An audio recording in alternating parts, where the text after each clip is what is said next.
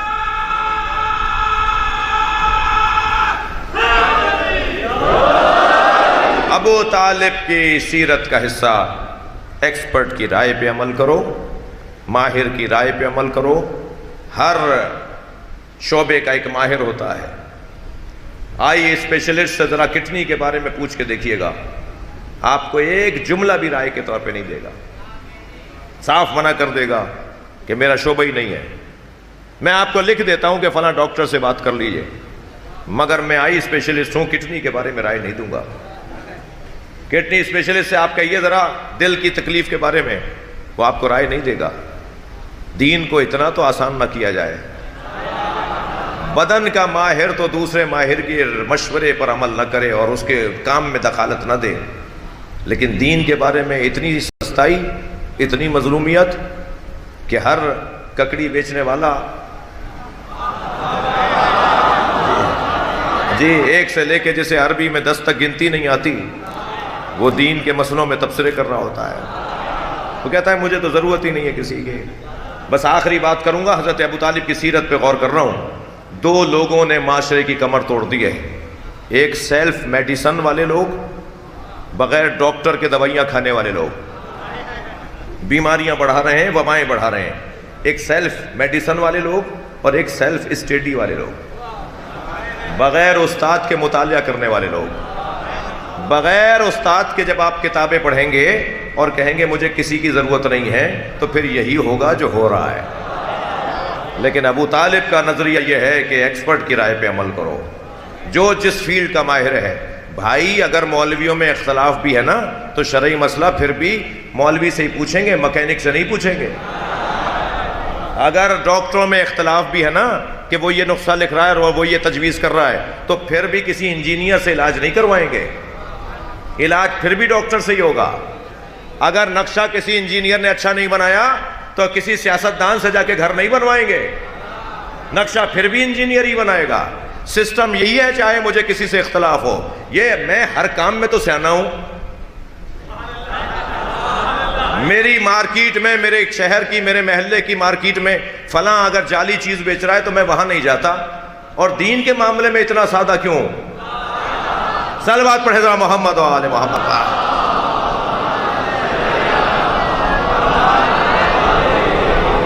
ان اللہ اصطفى آدم و نوحا و آل ابراہیم و آل عمران علی العالمین ذریۃ بعضھا لبعض۔ تھکے تو نہیں؟ ذریۃ بعضھا لبعض، ہم نے بعض کی ذریت کو بعض کی ذریت بنایا۔ یہ کیسے ہو سکتا ہے کہ ان کا بیٹا ان کا کہلائے، ان کا بیٹا ان کا کہلائے؟ یہ کیا کہہ رہا ہے اللہ؟ یہ قرآن ہے بھائی۔ کیا اعلان ہو رہا ہے کہ ہم نے بعض کی اولاد کو بعض کی اولاد بنا دیا۔ آل عمران اگر نہیں سمجھ میں آ رہے کہ ابو طالب ہیں تو یہ اور دلیل خود قرآن دے رہا ہے۔ یہ کیسے سمجھو گے کہ ایک کی اولاد دوسری کی کہلائے، دوسرے کی اولاد ایک کی کہلائے؟ کیا مطلب ہے اللہ کا؟ اللہ اکبر۔ جب شام سے خط آیا نا، تھکے نہیں میری باتوں سے، جب شام سے خط آیا نا کہ میں بھی بڑے باپ کی اولاد اور آپ بھی بڑے باپ کی اولاد، تو مولا علی نے منظوم جواب لکھا۔ اس منظوم جواب کے 4 شعر سن لیجئے مجھ سے آپ۔ فرمایا سبقتکم الی الاسلام ترا، تم میں سے کسی کا پتہ نہیں تھا اور میں مسلمان تھا۔ سبقتکم الی الاسلام ترا، میں تم سب سے زیادہ اسلام کے معاملات میں آگے ہوں۔ دوسرا مصرع سنیں علی مولا کا، وَمُقِرًّا بِالنَّبُوَّةَ بَطْنَ أُمِّ، میں نے ماں کے شکم میں نبی کا کلمہ پڑھا ہے۔ دوسرا شعر مولا علی کا فرماتے ہیں وَجَعْفَرٌ الَّذِي يَضْحَى وَيَمْسَى، اور وہ جعفر طیار جو صبح شام یطیرُ مَعَ الْمَلَائِکَةِ ابن امی، جو صبح شام جنت میں فرشتوں کے ساتھ پرواز کرتا ہے، کبھی ادھر اڑ کے جا رہا ہوتا ہے، کبھی جنت میں وہاں سیر کر رہا ہوتا ہے، وہ میرا ماجایا جعفر طیار ہے، وہ مجھ علی کا بھائی ہے۔ پھر فرماتے ہیں وَبِنْتُ مُحَمَّدٍ سُكْنَا وَعُرْسَا، نبی کی بیٹی میری زوجہ ہے۔ وَبِنْتُ مُحَمَّدٍ سُكْنَا وَعُرْسَا، نبی کی بیٹی میری راحت جان ہے۔ مَسُوتٌ لَحْمُهَا بِلَحْمِي وَدَمِي، اس کا خون میرا خون ہے، اس کا گوشت میرا گوشت ہے۔ اب چوتھا شعر مولا کا سنیں، فرماتے ہیں وَسِبْتَ أَحْمَدٍ وَلَدَايَ مِنْهَا مَسُوتٌ وَسِبْتَ أَحْمَدٍ وَلَدَايَ مِنْهَا فَمَنْ مِنْكُمْ سَهْمٌ كَسَهْمِي۔ ترجمہ سنیں، میں نبی کے دو بیٹوں کا باپ ہوں۔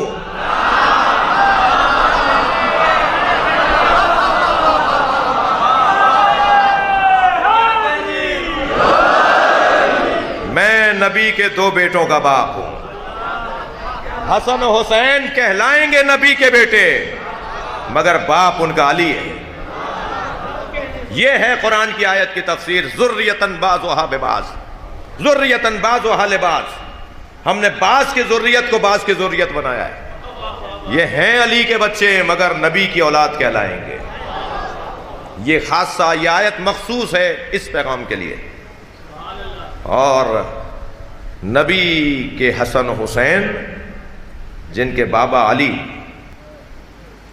جی فَقُلْ تَعَلُوا نَدْعُوا أَبْنَاءَنَا، کہہ دو میرے حبیب کہ ہم اپنے بیٹے لاتے ہیں۔ وَأَبْنَاءَكُمْ، تم اپنے بیٹے لاؤ۔ تو مباہلے میں جو نبی دو بیٹے لے کے گئے ہیں وہ علی کے بیٹے ہیں۔ تو قرآن نے تو پہلے کہہ دیا کہ ذریۃ بعضھا لبعض، ہم نے بعض کی ذریت کو بعض کی ذریت بنایا ہے۔ اور جب مباہلے میں لے کے چلے تو حسین مولا کو گود میں لیا اور امام حسن کو انگلی پکڑائی۔ اور جب آپ بچے کو گود میں اٹھائیں گے تو بچے کا چہرہ آپ کے چہرے کے ساتھ ہوگا۔ نبی مولا نے مولا حسین کو گود میں اٹھایا تو نبی کے چہرے کے ساتھ جو چہرہ ہے وہ حسین ہے۔ گویا عمل بھی کر کے دکھا دیا، حسین و منی وانا من الحسین۔ صلوات پڑھیں محمد و آل محمد پر۔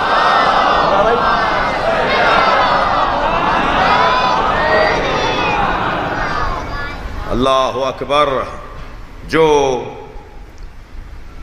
حسین کو ایسے دکھا کے گیا ہو،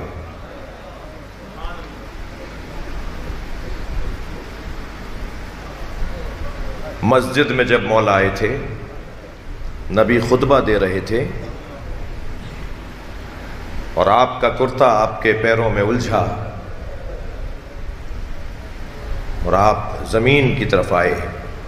کون؟ مولا حسین۔ نبی خطبہ دے رہے ہیں، مسجد نبوی اصحاب سے پر ہے۔ تو جیسے ہی گرے نا، گرنے لگے تو نبی نے دور سے کہا حسین۔ میں تاریخ پڑھ کر آپ کو سنا رہا ہوں۔ تو سب نے حسین کی طرف دیکھا اور سارعوا الی الحسین، سب اٹھ کے دوڑے ہیں حسین کی طرف، جی۔ اور یدن بیدن، ایک نے اٹھایا دوسرے نے لیا، دوسرے نے تیسرے نے لیا، چوتھے نے لیا، یہاں تک کہ نبی بھی اتر کے آ چکے تھے۔ اور جب نبی آگے بڑھے تو اصحاب کے ہاتھوں سے ہوتا ہوا جو حسین آ رہا تھا وہ ایک مرتبہ نبی کی گود میں آ گیا۔ نبی نے اپنے بچے کو سینے سے لگایا اور منبر پر اپنی گود میں لے جا کے بٹھایا، اور پھر خطبے کا عنوان ہی بدل گیا۔ اب عنوان حسین تھے۔ جب مولا نے مدینہ چھوڑا تھا نا تو شہر سے باہر ابھی قافلہ گیا تھا کہ حضرت عباس گھوڑا دوڑاتے ہوئے آئے اور کہا مولا ہمارے قافلے کے پیچھے ایک مختصر سا قافلہ آ رہا ہے۔ امام نے فرمایا عباس پوچھا کہ کون ہے؟ کہ مولا صحابی پیغمبر ہیں عبداللہ ابن عروہ غفاری۔ جیسے ہی نانا کے صحابی کا نام سنا نا امام حسین نے، فوراً ذوالجناح سے کہا ذوالجناح میرے نانا کے صحابی تک پہنچا۔ گھوڑا مڑا، امام کو لے کر نانا کے صحابی تک پہنچا۔ امام نے کیا دیکھا؟ کمر خمیدہ ہے، بال سفید ہیں، ہاتھوں میں راشا ہے، ایک غلام اور ایک بیٹا ساتھ ہے، 2 سواریوں پہ سامان لدا ہوا ہے، 3 لوگ ہیں جو چھوٹا سا قافلہ پیچھے جا رہا تھا۔ امام کو آتے ہوئے جب دیکھا انہوں نے تو گھوڑے سے اتر آئے، آگے بڑھ کر حسین کو سلام کیا، امام نے گلے لگایا، فرمایا نانا کے صحابی اس بڑھاپے میں کہاں کا ارادہ ہے؟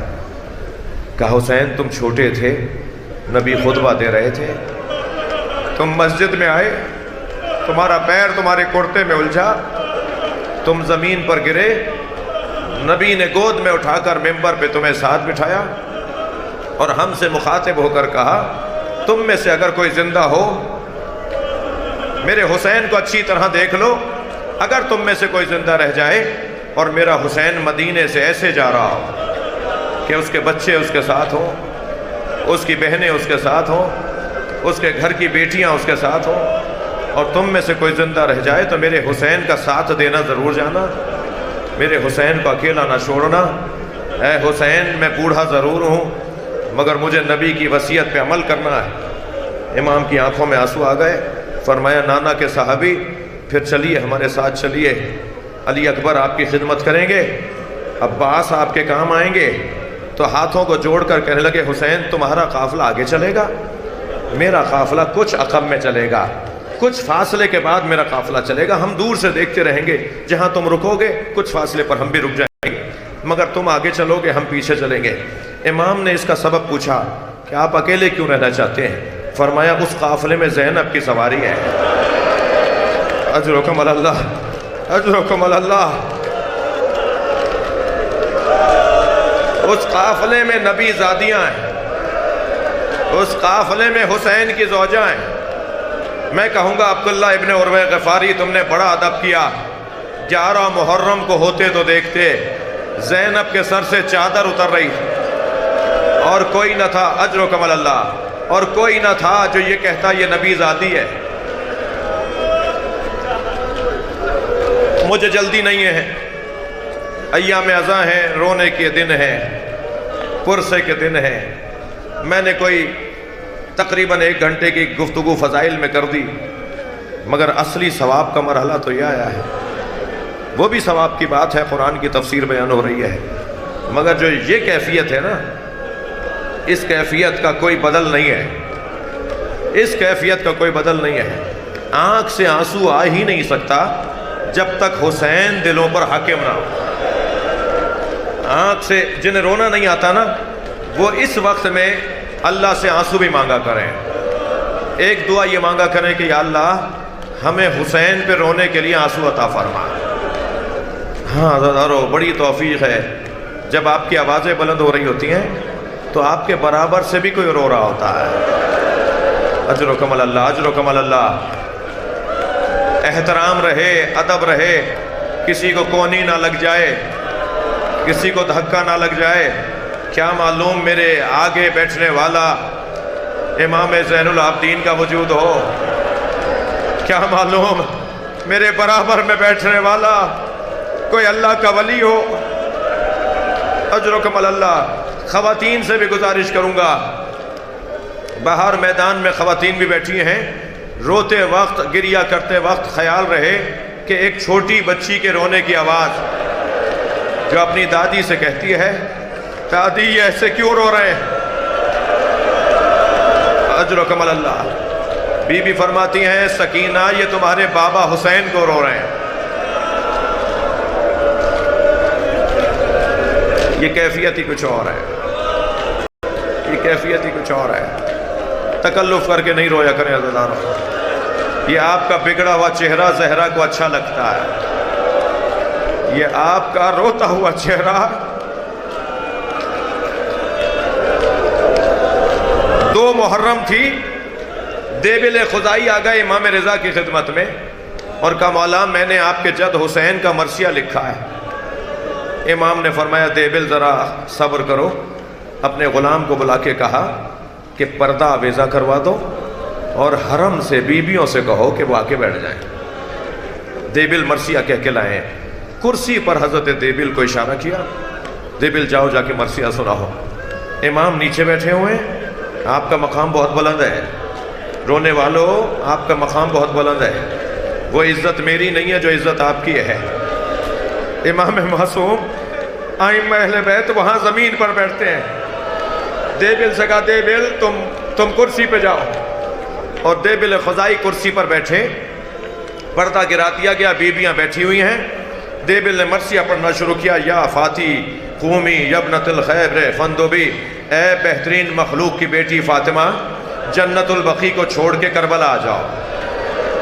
کربلا میں آسمان سے تارے اتر رہے ہیں، اے فاطمہ کربلا میں چاند کے ٹکڑے اتر رہے ہیں، فاطمہ کربلا آ جاؤ، ایک جانب تمہارا پوتا علی اکبر ایڑیاں رگڑ رہا ہے، اے سیدہ کربلا آ جاؤ، عباس گھوڑے سے گرایا جا رہا ہے، اے فاطمہ کربلا آ جاؤ، قاسم پہ گھوڑے دوڑائے جا رہے ہیں، اے فاطمہ کربلا آ جاؤ، علی اکبر کے سینے میں برچی لگ رہی ہے۔ دیبل نے مرثیہ یہاں مکمل کرتے ہوئے کہا، اے فاطمہ جب کربلا میں علی اکبر پہ رو لو تو کربلا میں اس جگہ آ جاؤ جہاں حسین گھوڑے سے گرایا جا رہا۔ ساری بیویوں کے رونے کی آوازیں، امام کے اصحاب کے رونے کی آوازیں، خود امام رضا بہت گریہ کر رہے تھے۔ امام نے روتے ہوئے فرمایا، دیبل مرثیہ تو تم نے مکمل کر دیا، اب اس میں 2 مصرے اور بڑھا دو، اور دیبل 2 مصرے یہ بڑھاؤ کہ اے فاطمہ جب کربلا میں حسین کو رو چکو تو خراسان میں اپنے غریب بیٹے کی قبر پہ آ جائے۔ اجر و کمل اللہ، تھکے نہیں عزادارو، اپنی آوازوں کو آزاد کریں گے۔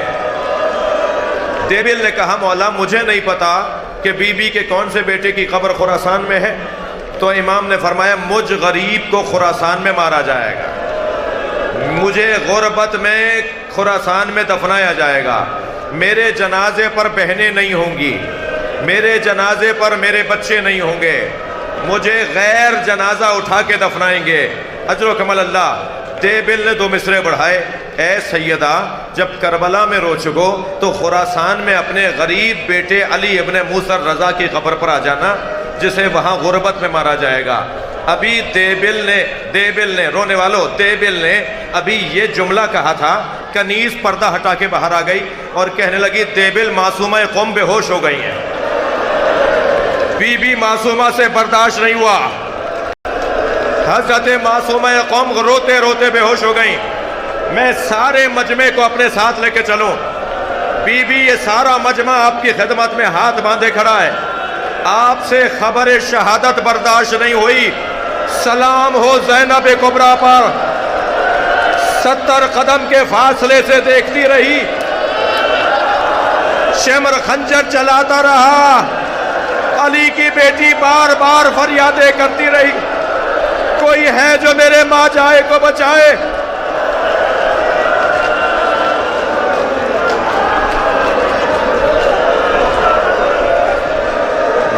لعنت اللہ علی قوم الظالمین فسیعلم الذین